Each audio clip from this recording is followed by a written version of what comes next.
Les cuento quiénes me acompañan esta noche. Miguel Ángel Cáceres, es profesor de historia, historiador, escritor, periodista, docente. El doctor Abel Cornejo, que es abogado, escritor, juez de corte, es presidente de la Academia Güemesiana. Y Gregorio Caro Figueroa, el Gori Caro Figueroa, que es historiador, periodista, escritor, miembro de la Academia Nacional de la Historia. Bienvenidos. Muchas gracias. Sergio. Gracias, Sergio. Bueno, yo no voy a decir más porque en la presentación del programa me explayé sobre algún tema. Tienen ustedes la palabra en este día que conmemoramos la independencia nacional. Bueno, aprovechando de conmemoración de la independencia, por respeto a Miguel, después corresponde que él también me parece que va a hacer lo propio. Yo te voy a obsequiar un libro que se llama Jefes Sitiadores, que da un esbozo, obviamente, de quiénes fueron los españoles que invadieron Salta, aprovechando de la independencia, porque yo siempre reivindico que Martín Miguel de Güemes debería ser declarado el padre de la identidad nacional argentina. ¿Por qué? Porque en un momento de la historia queda absolutamente solo Güemes, en defensa de lo que era el originario ideal de la Revolución de Mayo, que es como que había empezado a apagarse. ¿Y por qué jefes sitiadores y los españoles que invadieron Salta? Porque más allá de la apología que se puede hacer de esa lucha, los jefes que llegaron a estos lugares habían derrotado nada menos que a las tropas de Napoleón Bonaparte, y otros tuvieron después una destacadísima actuación pública, ¿no? Entonces tuvo enemigos realmente de una gran envergadura, con formación académica y con tropas avesadas, lo cual agiganta la gesta güemesiana. Por supuesto. Bueno, comparto lo que dijiste de Güemes, te agradezco la gentileza de este libro, lo atesoro. Para mí el regalo de un libro, siempre digo lo mismo, para mí es una caricia en el alma el regalo de un libro, así que muchísimas gracias, muy amable Abel.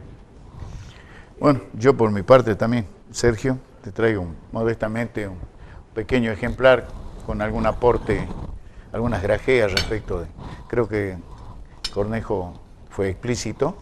Coincido con él en los merecimientos, en la justicia y en la necesidad de que Güemes comience a tener la consideración no solo de los salteños, sino del país, que lo conozca bien, y su proyección americana. Justamente el subtítulo del libro, de trabajo, es Paradigma de la nacionalidad y prócer de la americanidad.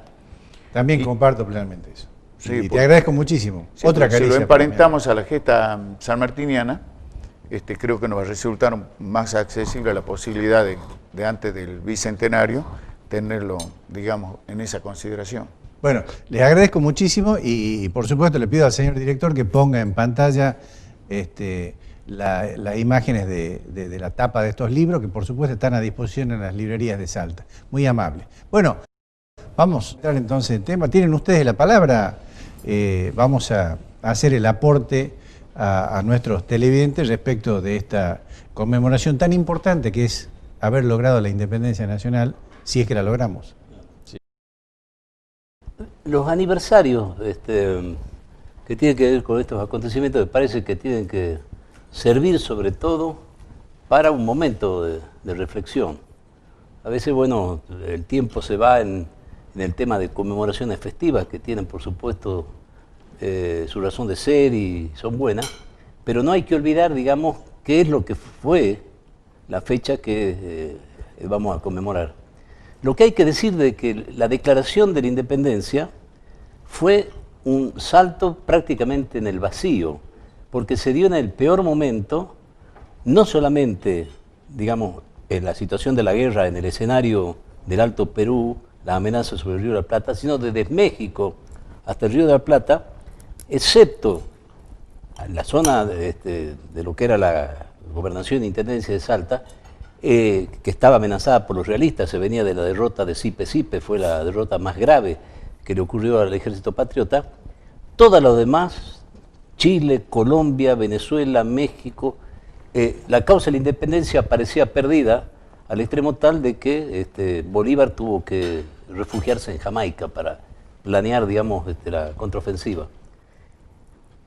¿Por qué se hace el 9 de julio? Bajo el impulso fundamentalmente del general San Martín y del general Belgrano. Y en el peor momento se elige la ciudad de Tucumán, no de casualidad. No se quería, digamos, que el punto estuviera en Buenos Aires porque había mucho recelo. Y en primer momento el Congreso se denominó de las Provincias Unidas del Río de la Plata, que a propuesta de uno de los secretarios del Congreso de Tucumán, Serrano, que era de alto peruano, se cambió por Provincias Unidas de Sudamérica. Esto tenía mucho sentido porque era más abarcador. Hay que decir que eran entre 33 y 34 miembros los diputados que vinieron de casi todos los distritos o provincias. No vinieron los del litoral, que estaban en una liga con Artigas, vinieron también representantes del Alto Perú, y había una mayoría de abogados, 18 abogados, creo que eran, 11 sacerdotes. No vino Paraguay, creo. Paraguay, que estaba aislado, ¿no es cierto? 11 sacerdotes, 4 militares, esa fue la composición del Congreso. Salta tuvo 3 diputados porque se elegían, cada 15.000 habitantes le correspondía un diputado al Congreso. Y lo interesante es que la presidencia, digamos, del Congreso era rotativa para que cada representante de una de las provincias lo vaya ocupando. Lidera. Esto yo creo que San Martín tenía mucho que ver, Pueyrredón, Belgrano y por supuesto Güemes, en la forma que se dio el Congreso. Y había 3 objetivos principales, porque se olvida que el Congreso era un Congreso constituyente. La condición previa era la Declaración de la Independencia, que era una firma en un papel de un propósito, de una voluntad, de un objetivo, digamos, muy ambicioso, que era inalcanzable en ese momento, una real independencia, pero una manifestación de cortar con los vínculos formalmente de España, con el rey de España, el reino de España, con el agregado después de la declaración final y contra toda el gobierno, ¿no? El de la monarquía. Contra toda dominación extranjera que se le añadió después.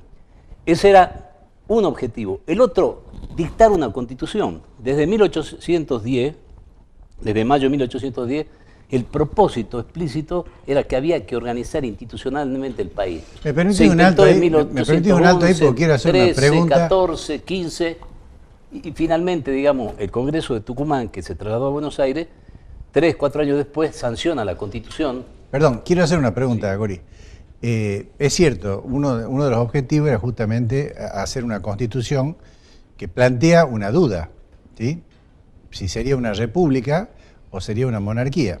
Hay quienes estaban a favor de la monarquía y quienes estaban a favor de la república. ¿Qué pueden reflexionar sobre eso, Abel o Miguel? Yo una reflexión que quiero hacer que es reivindicatoria es que desgraciadamente, como sigue sucediendo hasta la actualidad, en realidad la Argentina son 2 países en uno, ¿no?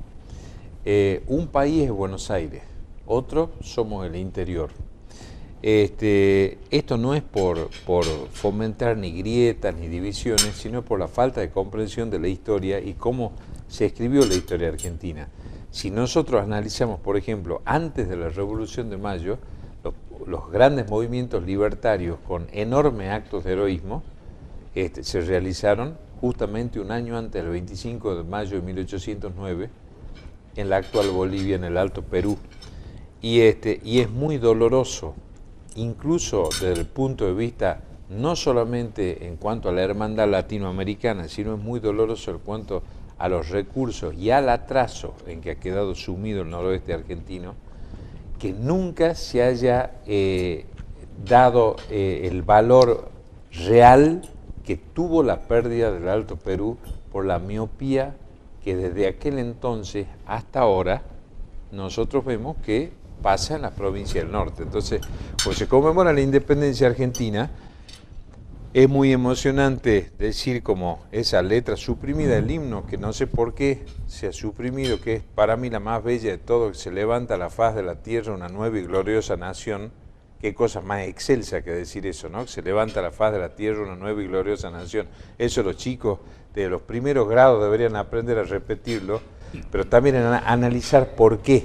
son las cosas que pasan. Todo esto que parecen anécdotas históricas es lo que nos sume a la situación actual a nosotros. Cuando vemos la pobreza del norte, entonces nos preguntamos, no para qué somos independientes. Es glorioso que se haya declarado la independencia, pero falta un proyecto nacional argentino que es la gran asignatura pendiente de este país. Bien, vamos a ir a un corte, vemos qué dicen nuestros anunciantes y enseguida volvemos.